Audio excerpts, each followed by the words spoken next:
How's it going? Different setting for my MDS blog post this week.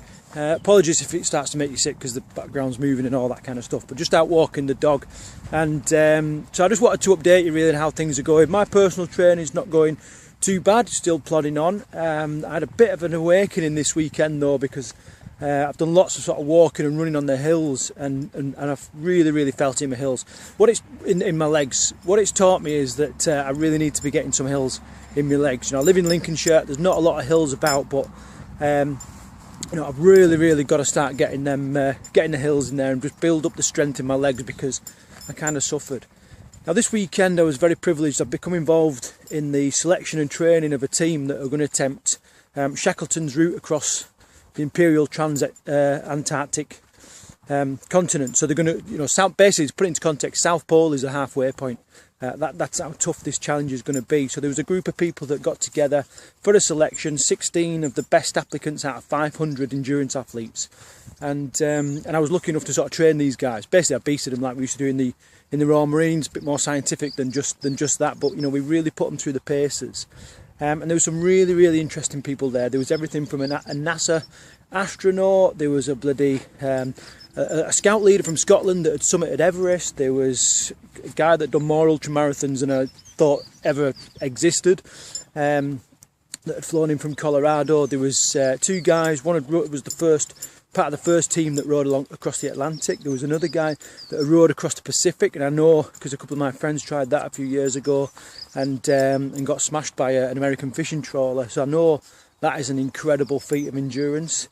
Who else was there? Was people that had already been to the South Pole and were polar explorers, people that had been up Mount Blanc, and it was absolutely just like an endurance masterclass. And it was a real privilege to be there and to, you know, and to talk to all these people and all that. And the one thing I asked them lots and lots of questions, and no doubt I'll share different stuff as well. And we're meeting up again in another couple of weeks, and I'm going to try and get a couple of interviews for you guys so you can, you know, you can sort of talk to these people. Well, there was a guy as well that holds the record for cycling around the world unsupported, and the really interesting thing there is he doesn't actually class himself as a cyclist. He just more or less got up one day and went and cracked it. It was just absolutely incredible.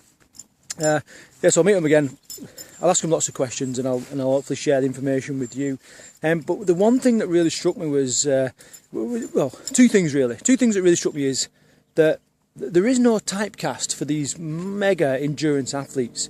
Everybody's different in their own right. You know, there's no particular body type or shape or frame or anything that tends to suit these endurance athletes. Yeah, I mean, they're not all runners, and you know, they've got different disciplines and all this kind of stuff, but it's something else other than your body type and your shape and your strength and all that kind of stuff. There's something else that sets these people apart, quite obvious.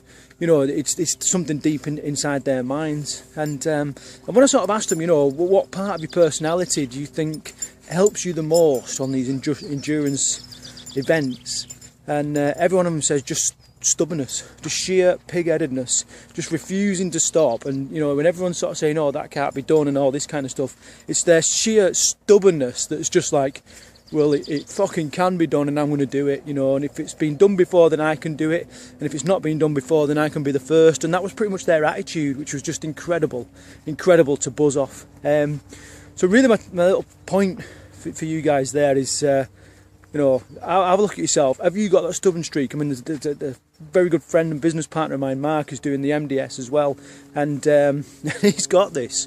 And I remember when we first applied for the MDS, and he was like, I'm not a runner, how the hell am I going to, you know, get around this course and all that? And I remember saying to him, because you just, you know, you've got that stubbornness and this determination to get through it. So, you know, I've no doubt he will at all. Okay, so I'll keep that update relatively short, and I'll keep firing them through. You know, thanks for joining my little discussions in the Facebook groups and what have you. That's really good, and get some great information there, and just keep pushing forward and let's get there.